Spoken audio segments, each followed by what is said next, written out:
if you look at guys like Fresh and Fit or Andrew Tate or any number of guys in the manosphere, it's always money, money, money, success, success, success, be so high status that she won't, that she can't go anywhere else. The reality is women are very different from guys. Yes, okay, there are groupies, for example, right? So groupies are usually around bands, but they don't have to be. They can be for, sports figures. And yeah, there are groupies, but the reason they're called groupies is because they're a very specific type of girl. Most girls are not groupies. If they won't just bang a dude because he's really high status. That's not how it works. Yes, they would like the idea of being with a really successful, famous person, but most of them are not dumb enough to believe that that guy is going to give them the quality of relationship they want. That's why you don't have women just camped outside of every famous person's house all the time, leaving no women for the rest of us. That's just, they understand that that's just not really going to make them happy. Okay, so in your case, if you already have a woman and she's already with you and she's been with you for a while, even if it's not a while, you have already met her minimum requirements for success. Usually. There occasionally, if you're a young guy, if you're 25 or something like that, that's a little bit different, because at that age, girls understand that you're still building yourself up to the level. So she's investing in that potential future that you're moving towards, that she sees you moving towards. But if you're, late 20s, early 30s, mid 30s, something like that, she may want you to do better, but she's selecting you because she's already satisfied with the level that you're at. And so more money doesn't really help her. It's like, okay, well, more money allows you to buy her more things, or maybe get a slightly nicer villa, or it doesn't really impact her real experience of being with you. What really impacts her experience of being with you is the connection she feels with you.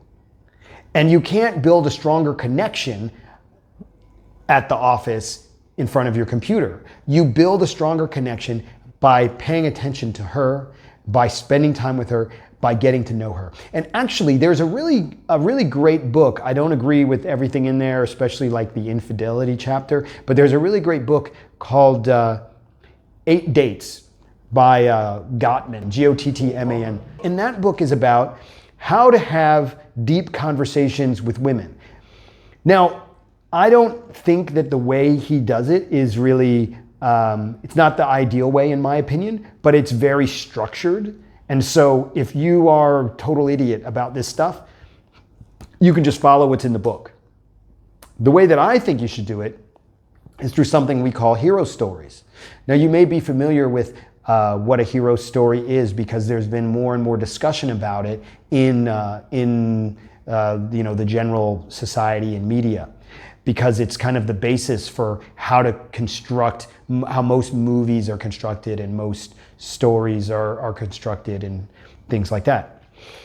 And the key aspect of the hero story, the hero's journey, is that you have a person who starts here and goes and has some experience that is different, out of their comfort zone. And that experience transforms them in some way, whether that's because they learn something new, they have some new perspectives, they get some skill or ability, it affects them and makes them better in some way. And then once they've gone through that experience, they then use what they've gotten from that experience to make the world and the people around them better. And then they're back at the familiar again. Okay, that's the very basic structure of the story. And we have hero stories at all points of our life. We're always going through a journey. And sharing those points of your journey with your woman is an important aspect of building a stronger, deeper connection with her. And that can be about telling her stories from when you were a child, and that explain why you are the way you are today, or how you are the way you are today. Or maybe not how you are the way you are today, how that led you to something that then led you to something else that then led you to something else, because it's a series, just like, you know, any kind of television series where there's all these different parts and each part leads into the next part to the next part to the next part. Well, if you have any questions that I didn't answer, put them in the comments below. Once again, don't be a dick in the comments section. I don't like dicks. See ya.